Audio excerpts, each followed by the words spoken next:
ओम श्री शिवाय नमः। Good morning sir. Good morning student. Sir कुछ स्टूडेंट का जेन्युइन प्रॉब्लम रहता है कि वो लोग सेमेस्टर में क्लासेस नहीं आ पाते हैं, कुछ घर में इश्यूज होते हैं। तो और कुछ ऐसे स्टूडेंट्स भी होते हैं जिनके आते ही नहीं है जो क्लासेस, तो क्या उनकी हेल्प करना जायज़ है? देखिए स्टूडेंट, आपने खुद ही आंसर भी दे दिया है पार्शली।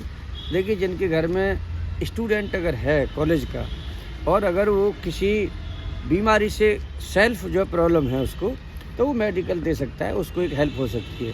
कई बार हो सकता है कि उसको तो प्रॉब्लम नहीं हो, उसके घर में कोई मिस हैपनिंग हो जाए किसी भी तरह की, तो देखो उस सेमेस्टर में उसकी हेल्प की जा सकती है। अब देखो रिक्वायरमेंट होती है, चाहे आप बीकॉम करें, चाहे बीए करें, चाहे एमकॉम करें।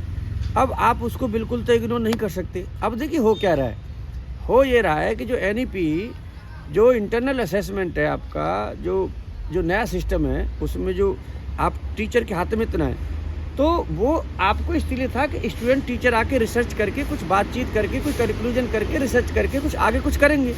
अब कोई ऐसा तो नहीं है ना कि टीचर ही, मतलब आपको पता है टीचर ईमानदारी से काम कर रहे हैं, लेकिन कुछ टीचर ऐसा तो नहीं है कि उनका ही एक टूल के रूप में अपनाएं कि जी तुम्हारा असेसमेंट मेरे हाथ है तो तुम चाहे आओ नहीं मत आओ। तो ऐसा टीचर भी कर सकता है।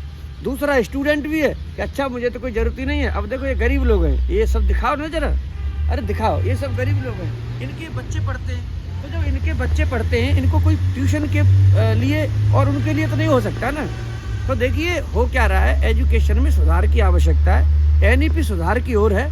अब देखो लोग परेशान होते हैं, बीमार होते हैं, हॉस्पिटल्स में जाते हैं, इतने गरीब लोग ये काम कर रहे हैं, तो इनका जो पैसा है वो कंसोलिडेट फंड में आता है, उसको बोलते हैं पब्लिक फंडेड एजुकेशन से बनी हुई इंस्टीट्यूशन होते हैं। जो पब्लिक फंड जो है आपका, उसकी सैलरी से आप पढ़ रहे हैं और मैं पढ़ा रहा हूँ, तो आपको और हमको सबको थोड़ी बहुत ये शर्म करनी चाहिए और हमें सोचना चाहिए दिन में 4 बार कि हम जो सब्सिडी मिल रही है। अब जैसे मान लो आप एक स्टूडेंट एक एक्स कॉलेज के ना होकर प्राइवेट में जाएं, तो पता है 4 लाख रुपए फीस है, यहाँ आपकी 20,000 रुपये है। तो क्योंकि 20,000 रुपये फीस है, आप यहाँ आए नहीं आए, किसी ने एडमिशन ले लिया, कोई सीए कर रहा है, किसी ने एडमिशन ले लिया, कोई मतलब कोचिंग जा रहा है, किसी ने एडमिशन ले लिया, किसी तैयारी कर रहा है। तो भाई साहब ये जो इंटरनल असेसमेंट है, जिस तरह से जो कंटिन्यूस असेसमेंट है जो आपकी उसमें चाहिए जो है, तो ये सारी चीज़ें आवश्यकता है कि इस पर मॉनिटरिंग हो।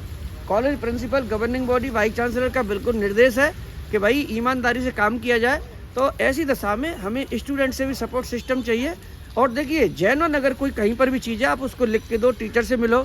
ये व्हाट्सएप चल गया है, कुछ भी लिखते रहते हैं, अरे टीचर भी तो एक ह्यूमन बीइंग है ना, कितने व्हाट्सएप का जवाब देगा वो। तो ये सारी चीज़ें आपको एक ध्यान रखना चाहिए। दूसरी चीज़ है कि आप अपनी व्यवस्थित लाइफ करें और इसके बाद जो है आगे बढ़े, रिसर्च करें, प्रोजेक्ट करें, डिबेट करें और अपने सभी टीचर स्टूडेंट मिलकर के इस देश को आगे बढ़ाएं। इन्हीं शब्दों के साथ थैंक यू, नमस्कार, धन्यवाद। Thank you sir.